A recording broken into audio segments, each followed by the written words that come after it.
Hello again, everyone, and welcome back to Reddit Aliens. I'm John, and as always, thank you so much for being here. A good topic, let's do it.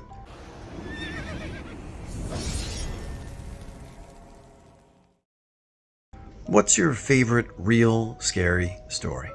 Please remember to like, share, and subscribe.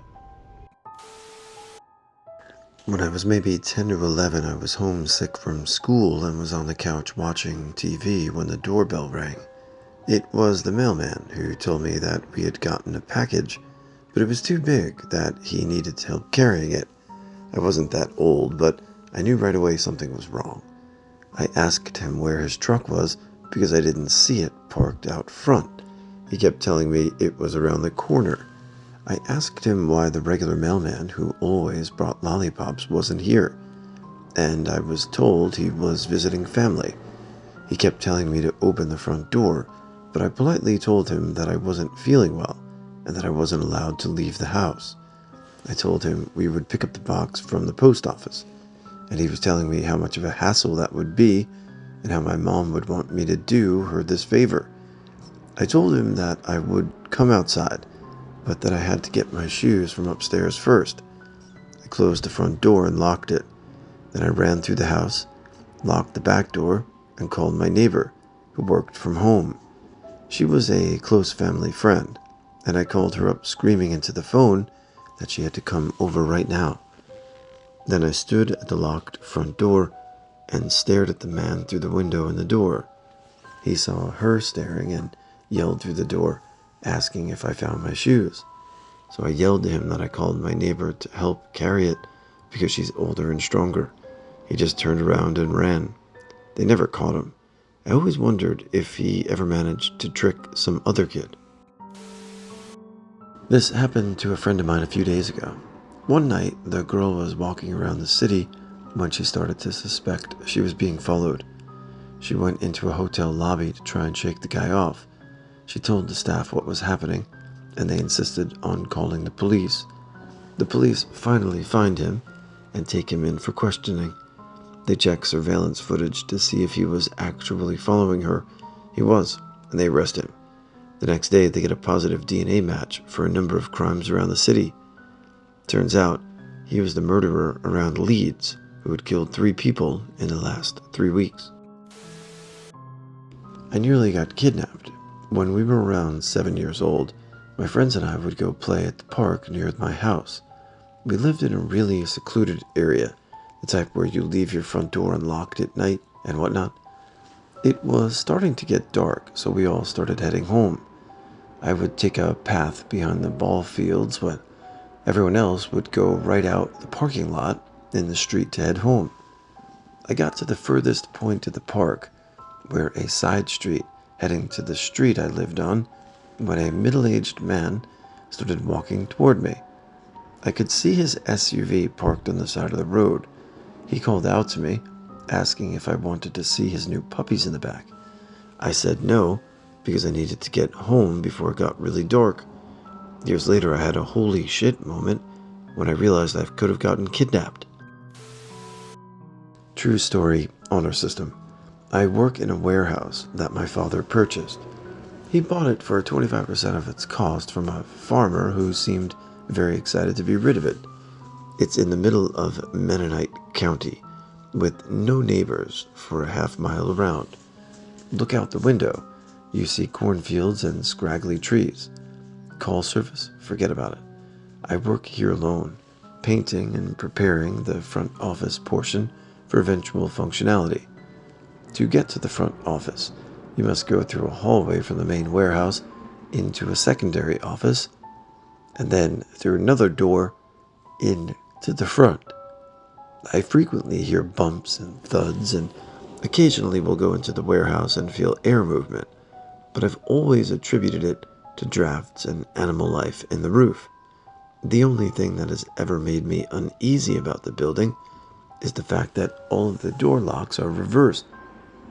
Whoever installed these locks didn't intend to keep people out. They intended to keep something in.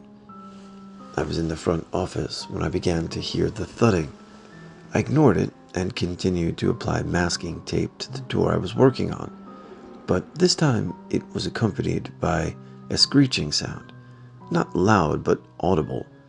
I was freaked out, but convinced myself that it was just a pissed-off raccoon or squirrel that had found its way inside. I continued working until I heard the slam. The door to the secondary office had been open. It sounded like it had been violently slammed shut. I peeked around the corner and saw that I was right here. The secondary door was now closed. I tried to logic it through in my head that a strong draft had sucked it closed, although I knew there was no such draft. The thudding began again, closer this time. I've never been able to put a proximity on it, but now it sounded like it was right on the other side of the door. I froze, unsure of what was happening. My eyes locked on the door handle, which began to turn. The door disengaged its latch and slowly swung open, wider and wider. Nothing there. Nothing visible, no air movement, just quiet. So quiet. A quiet that seemed to overwhelm me with its presence. A quiet so thick I couldn't breathe. The quiet was shattered when the screech came again. This time it was clearly human, pained, angered, and emanating from the main warehouse. The door slammed. That entirely broke my frozen, fearful state. I ran. I got into my car and drove until I was in cell range to call my father. He didn't believe anything about the doors closing, but agreed that the building had something weird about it. He told me he'd be right out. Fast forward to half an hour. My dad and I met up and drove back to the warehouse. I showed him the door that slammed, showing him that it was separated from both the front office and the main warehouse, so no draft could have closed it. I told him about the thuds, the screeching, and the sudden quiet that overcame the building. He decided that we should check the main warehouse. Emboldened by his presence, I led the way. Something you should know about this warehouse. It was formerly a furniture manufacturing place owned by a Mennonite farmer.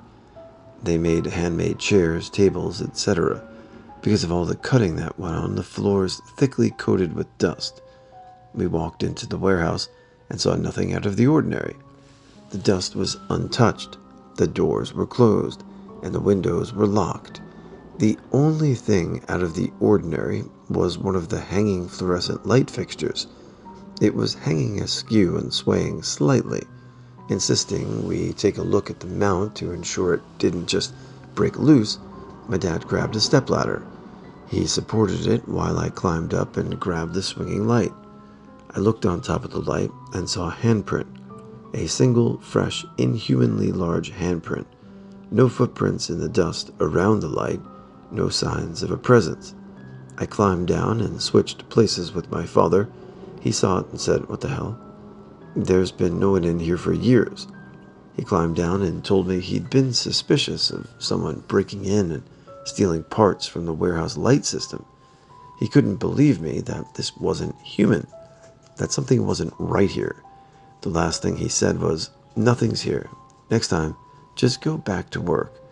And then, as if to show its presence, the thud returned. This time it wasn't just a thud, but more of an earthquake. The entire building felt like it moved. The heartbeat-like thud was then overlaid by the screech, the awful screech. It felt like it was coming from the walls themselves. We ran, and I haven't returned. My father hired someone to finish my job, and since moved into the office. He's heard the thudding, but thus far nothing has happened further. What actually happened, I don't know, nor do I even care to know. What I do know is that there is something paranormal in that building, and the man who sold it to us knew. I'll never forget the sound of that lock turning by itself, or the feeling of the deafening silence. This isn't paranormal, but it was certainly terrifying. I was in a gift shop when I was around 13, and my family had gone to the bathroom. All of a sudden, I heard this noise behind me. It was this old guy who, I swear, looked exactly like Charles Manson. Swastika forehead tattoo, crazy eyes, long scraggly hair and beard, etc. He was looking right at me, playing with this noisemaker thing for sale. He walked over to me and said, "Would you like anything? I'll buy you anything you like. Just come with me." I smiled nervously and walked away, but he followed me and told me he'd like to take me home. I walked away. The guy was about to follow me, but then he saw my mom come out of the bathroom and he bolted. To this day, I never told my parents. Maybe he was just a nice old man, but after pondering for a while, I came to the conclusion that nice old men do not try to bribe young girls into coming home with them. To me, the non paranormal stories are much scarier because these are real things and potential child predators. And no, I don't think that was a nice old man talking to a stranger who's a young kid. Probably had some ill intent, so good you didn't go. About a year ago, I was lying in bed drifting off to sleep with my wife, asleep, cuddled up on me in my left side like she always does. I reached that point where I could feel my conscious mind begin to fade. That point where unless you jar yourself out of it, you won't remember it. But if you do, then you'll remember it. All at once I feel a slight chill on my right side, and I hear some sort of weird, slow whispering that made the hair in the back of my neck stand up. It sounded like someone whispering something backwards, slowly. I was immediately awake and my eyes darted around the very poorly lit room, but I saw and felt nothing. I shrugged it off and went back to sleep. The next morning, I'm getting my coffee, and my wife mentions a very strange dream that she had last night, right after she fell asleep. I asked what she dreamt, and she told me, "I dreamed I was lying in bed next to you, in our apartment, just like normal, except I was awake. I felt a strange presence, so I looked up, and standing at the foot of the bed was my friend Adam, not real name. He looked at both of us, then crawled up onto the bed and started whispering in your right ear. I thought it was a really weird dream." Oh yeah, her friend Adam killed himself about 6 months prior to this. So my story has nothing to do with groups of people or anything like that, but it lingers in the back of my mind to this day. This was set up in the month before we moved out. About 10 years ago, when I was around the age of 9, we lived in our previous house and were starting the process of moving out. Now, I had grown up in this house, and all my friends lived around me, so I was very torn about moving out. There happened to be a very bad thunderstorm that one of the nights before we were finished moving and all my toys were in boxes. Some of the toys started to make noises as if I was playing with them.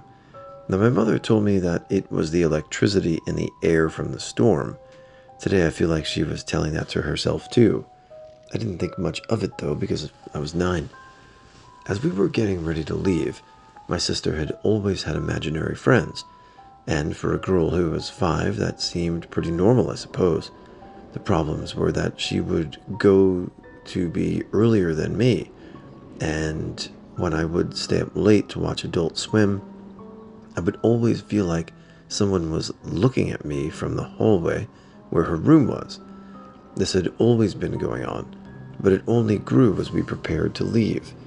This is the part that literally has my hair standing up, telling it. The last day had come, and we were putting the final boxes in our truck when I decided to go in and look around to make sure I had everything.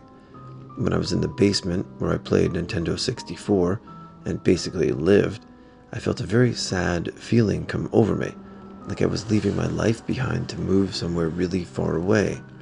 I kind of became emotional, so I quickly rubbed my eyes, for I didn't want anyone to see me, a young man crying. I then, for whatever reason, said goodbye to the house as if it were living.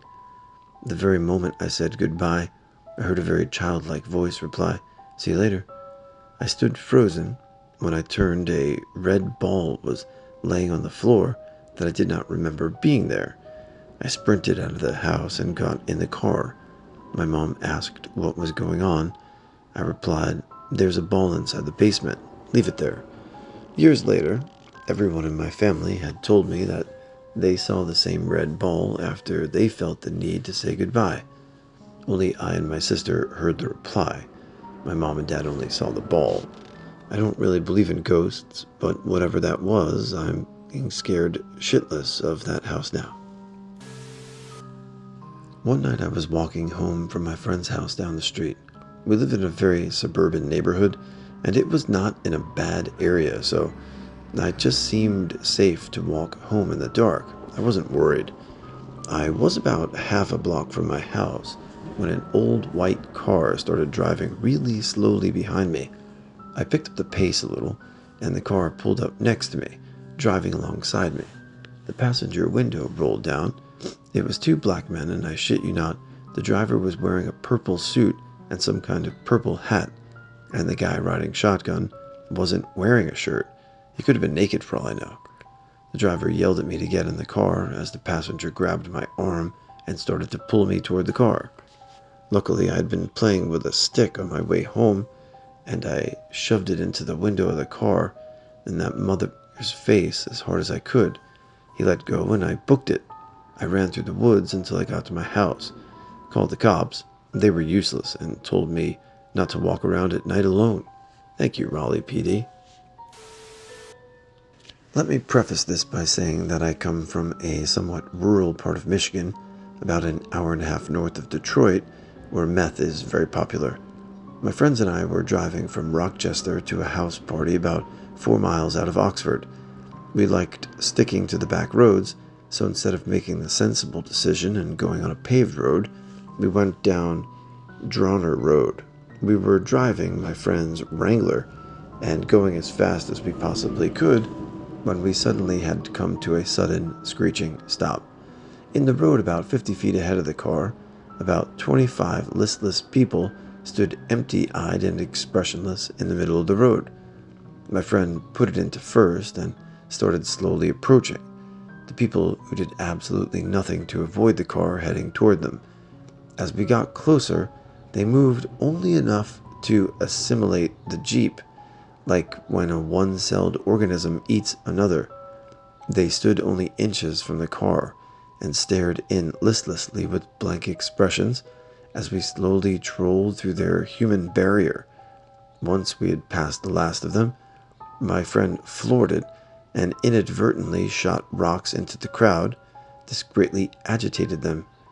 They started ranting nonsense and gave a slow, steady chase, but we quickly lost them as my friend drove the car as fast as he could. We only got a mile when my friend rounded a tight corner and hit an enormous pothole. The right front tire suffered from severe decompression and flattened. We immediately jumped out of the car and started the quickest tire change outside of an F1 race. We started hearing their shouts, and the job became the fastest tire change ever. As we pulled the jack out from under the Jeep, the first of the meth heads started rounding the corner. We all jumped in the car and never looked back. The most terrifying thing to happen to me was when I was about 19 years old. I was driving home from my then boyfriend's place at about 2 a.m. in my town. We have what we call the Loop, basically a freeway that makes a big circle around the city. As I'm driving, the Loop is deserted, very common late at night on weekdays. Well, I come up on this old beat-up brown truck with a camper on the back going about 45 to 50 miles per hour, 15 miles under the speed limit. So I decide to pass him. Next thing I know, I look in my rearview mirror and see this truck right on my bumper, forcing me to go faster and faster. I'm in a panic by this point, and as I'm watching him, I notice he has some cheap-ass blue and red flashing light on his dashboard, obviously trying to trick me into thinking he's a cop. I was thankfully smarter than that. I decided to not take my exit to my house so he can't see where I live. In my panicked state, I decided to call my older brother and parents to hopefully wake up and be waiting for me to pull up in case he followed me home, instead of calling the cops. I live in Texas, so naturally my parents owned guns. My logic was dad in the yard with a shotgun. After no luck reaching my family, I just did my best to outrun him. Thankfully, we came up on some cars on the Loop, which gave me a perfect opportunity to pass them, as I would take the next exit. I thought I finally lost him and took the turn around back toward the direction I needed to go to get home when I see him coming up behind me again.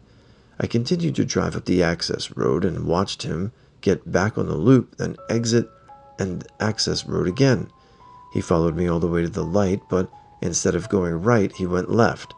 I just sat and stared at the truck for a few seconds before turning and hauling ass down the road toward my street. I decided it was best to weave through the neighborhood with my house to make 100% sure he wasn't following me home. I immediately ran to wake up my parents to call the cops, who were no help until I told them he was trying to act like a cop and pull people over. I always thought something like that would never happen to me, and if it did, I would be smarter about it and actually call the cops first thing. But when it's happening, you lose your head a bit. Luckily, I was level-headed enough to not break down crying and do what I could to outrun him. My grandma told me this story a couple of times. Her old house, like some other people mentioned, was in the kind of a neighborhood where people left their front doors unlocked. The house was a split level, which like 3 steps to the next level.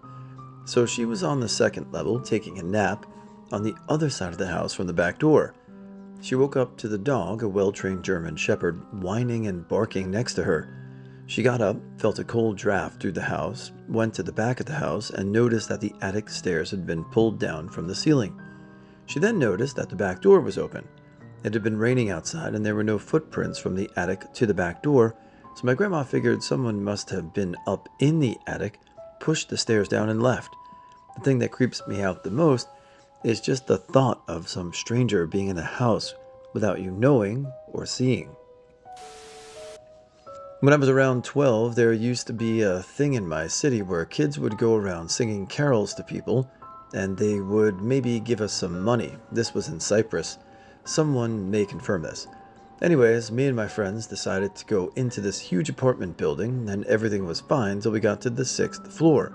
As we knocked on one of the apartment doors, the door slowly pried open, and then whoever was behind it started opening and closing it in the most violent manner I'd ever seen. We're running to the elevator, scared shitless, and the elevator opens, and we hear screaming, "The devil! The devil!"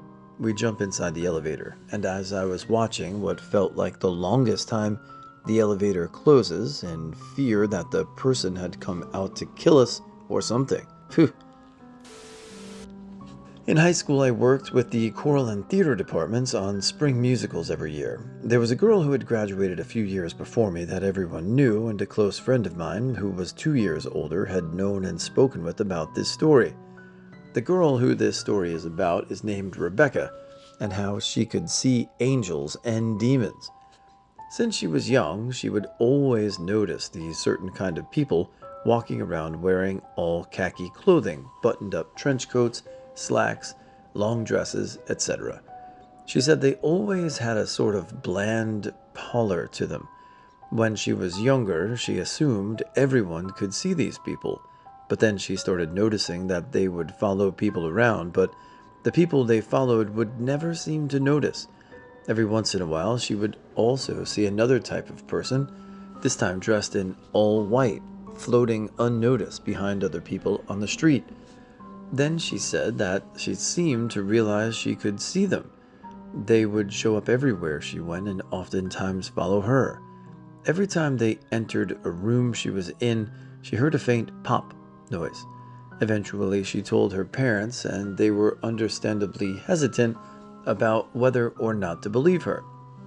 But then some specific instances occurred where paranormal type things couldn't really be explained away. I would write them out, but when my friend told me this story, it took a good hour or so, and it's been years since I heard it firsthand. So her parents looked to their priest at their church for help, and after a while they came to pray over the house to help protect it from the demons coming inside. The prayers apparently worked, because the girl told my friend how there seemed to be an invisible fence around the house that kept them from coming near, but she could still see them occasionally stalking around the house in circles, waiting. I still get the shivers thinking about it. It's a personal story, so no news articles on this one. When I was 8, I was really into ghosts and the paranormal. My grandfather in Mexico had recently died from diabetes complications, and with my family, I went to the funeral. The place where my grandparents and family live is a small village. Think about a third world country, except they weren't doing too bad with technology like TV, phones, and medicine. One night, my cousins and I decided to take a trip to my grandparents' house, which was far away from the village and near the river. It was pitch black, and nobody was around for miles. My cousins dared me to go into the house, which I thought was haunted, and trying to be brave, I went in. Unknown to me, my cousins ran off, leaving me in an abandoned, creepy-ass house, all alone in the forest. I cried and I ran. I swear I heard voices and saw things that probably weren't there. Eventually, my cousin came back to see how I was doing, and I punched him in the gonads. It was one of the scariest moments of my childhood. I had just started subleasing from this apartment. I go to bed one night and everything is locked up, including my bedroom door. I wake up around 3 a.m. to this jingling sound. At first, I'm just dazed and confused and like, what the hell's making that sound? I lay there for a while, trying to wake up, and I realize that it's my keys. It sounded like someone was playing with my keys that were in my room. I was too terrified to do anything. Then the overhead light comes on. I'm literally about to wet myself at this point because I'm terrified there's a robber in my house. All of a sudden, I hear the keys drop to the floor. I'm trembling and too terrified to do anything about it. I just lay there wide awake until sunrise. I finally look over to where I think this person should be standing, and there's no one there. I get up, I walk over to the spot, and sure enough, there are the keys just lying on the ground. No door had been opened or closed, or else I would have heard it. All of the doors and windows were still locked. I stayed at a hotel for the next week until they could find a better and brand new apartment. Also, I pissed myself. I'm sure you would have too. Back when I was in college, I was doing an assignment in the wee hours of the morning. Everybody was asleep in the house, and the only light was coming from my computer monitor. I was in the living room furiously typing away when, for some unknown reason, I turned my head to the left and glanced on the floor. What I saw sent chills down my spine. A pair of feet facing me and a white skirt just flowing above the ankles. I didn't glance up. I was freaking out. I closed my eyes and forced myself to run to my parents' room and spend the night there. Here's the kicker. A few years later, my family migrated and my sister and I got talking about scary stories. As I was telling the story about that pair of feet that I saw, my sister's eyes started getting bigger by the second. She cut me off and said that she saw that too in a different circumstance. She said she saw it when she spent the night in my room, and when she couldn't sleep, she glanced to her side and saw a pair of feet facing her with the same white skirt floating just above the ankles. At present, it's my uncle and his family living in that house now. When I came over for a visit last year, he said that there have been mysterious things going on, but one I can't forget. His daughter, my cousin, was getting ready for work one morning when she accidentally spilled a tub of loose powder. She went to the kitchen to get some cleaning products, and when she came back to her room, there were tiny footprints that seemed to have walked through the spilled powder on the floor and continued onto the living room. There was no toddler in the family.